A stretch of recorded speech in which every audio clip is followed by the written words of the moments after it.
but these are the facts. The university sent out an email stating that Timothy Eklund left the university to pursue other opportunities on January 20th.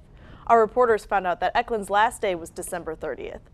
President Trump accused the Obama administration of phone tapping on Saturday. The president tweeted the allegation, stating that Obama tapped into phones in Trump Tower during the presidential campaign. Between those leaked tapes, Trump calling Hillary a nasty woman, there seems to be a huge overlying theme this election: women. Our special projects team reports on why females have been a major topic during these past few months in more ways than one. Stony Brook football alum Victor Ochi took to the field this weekend with his new team. Ochi was promoted to the active roster for the New York Jets and made his NFL debut in their game versus the Baltimore Ravens. Cadence Step Team held their annual Black History Month Gala on Thursday at the GLS Center. Performances ranging from dancing to violin playing to singing and poetry reading filled the night.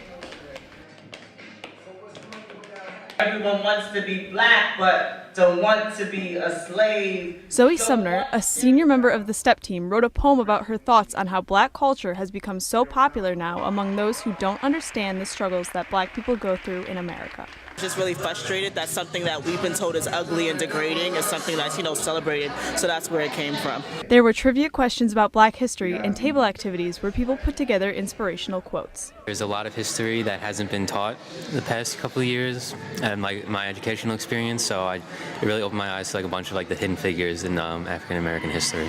The evening emphasized the theme determination, emphasis on the nation. Keynote speaker Dwight McGee conveyed his main message, quote, "Rest if you must, but never quit," end quote. Right now it's tough times on campus and out there, but we all had a night where we could forget, sit back, enjoy each other's company, and listen to some music, some great performances. That's what matters. The night ended with high energy as singer Karika Alciani brought down the house with her rendition of Whitney Houston's Greatest Love of All. I believe the children are future. Teach them well and let them lead the way. And always a crowd favorite, Cadence broke into stepping. For Stony Brook News, I'm Alicia Bermudez. The Student Health Center alerted the Stony Brook campus community that they had confirmed one case of the mumps in a residential student. That student was sent home to recover. Well, once we were notified that we had a confirmed case, since we know that vaccination is the most important thing, we looked and we audited all our records to see who was and who was not vaccinated. We've reached out to the students individually to encourage vaccination. Symptoms include fever, headache, muscle aches, fatigue, and loss of appetite. But the most obvious symptom of the virus is pain and swelling of the salivary glands. It's a PCR test. It's a swab of your saliva that's located right against your cheek. We try to get as close as we can to the salivary gland.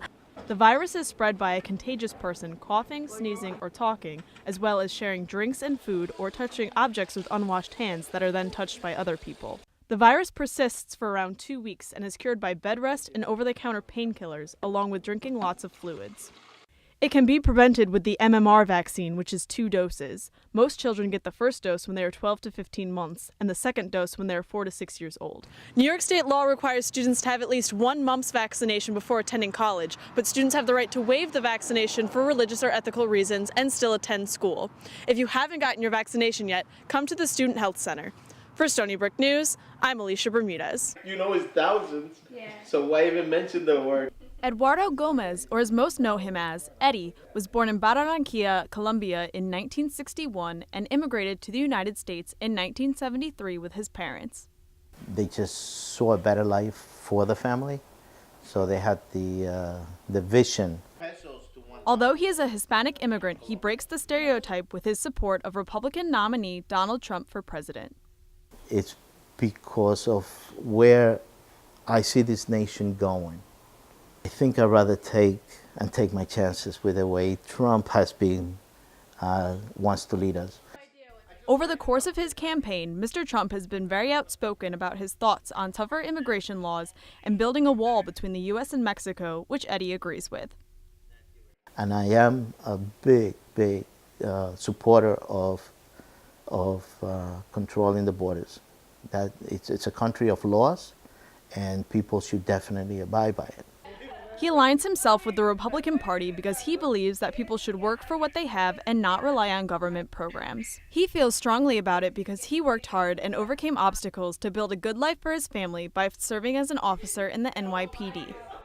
Yes, Trump has said and has offended me in certain things that he has said. Even being offended won't change his support for Donald Trump. So I want to vote for the future of this country, not on feelings.